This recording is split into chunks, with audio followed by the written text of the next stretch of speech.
Well, Malaysia's new Prime Minister Anwar Ibrahim is planning to visit Indonesia, but preceding his visit, Malaysia's Foreign Minister visited Indonesia first, meeting with President Joko Widodo, his counterpart, Minister Retno Marsudi, and heads of Indonesia's media companies, as Minister Zambry reaffirmed Malaysia's intent to strengthen ties with Indonesia in all aspects, including the economy.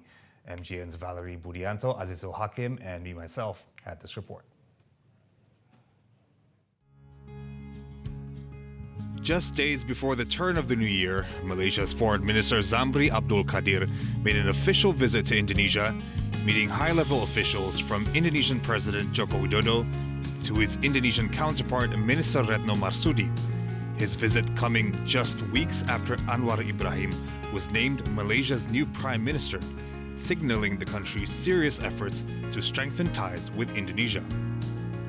Tujuan lawatan saya ini adalah untuk memperkukuhkan lagi hubungan kerjasama dengan Indonesia ke tahap yang lebih tinggi demi kemakmuran bersama dan serantau, terutamanya dalam era pasca COVID-19.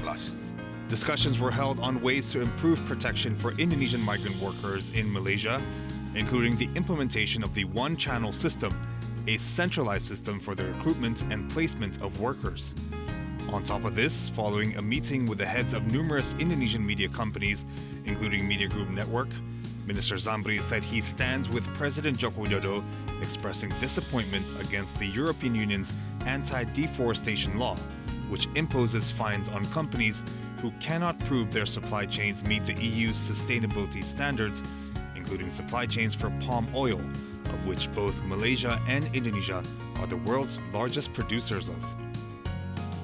It is rather unfair to impose, their policies on the countries from Indonesia and Malaysia, for that matter, on the issues of deforestation. They want to know the origin of the palm oil. How do you do that? Because what they should do is to come and sit down properly instead of imposing just like that.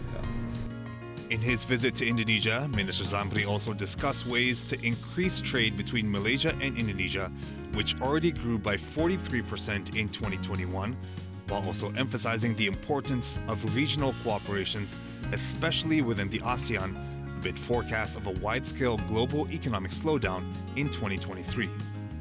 The world economy at large is facing quite a challenging years ahead. But at the same time, the regionals collaboration is very important. So it is not about the global issues per se, but we must also look into the regional collaboration among nations. For example, ASEAN. We believe that ASEAN will be able to provide as a new mechanism to contain some possible problems ahead. Indonesia is set to assume the chairmanship of ASEAN in 2023, Foreign Minister Zambry expressing Malaysia's large hopes on Indonesia's ability to tackle various issues from the political crisis in Myanmar to trade relations. Valerie Budianto, Azizul Hakim, and Krishna Sam reporting for MGN.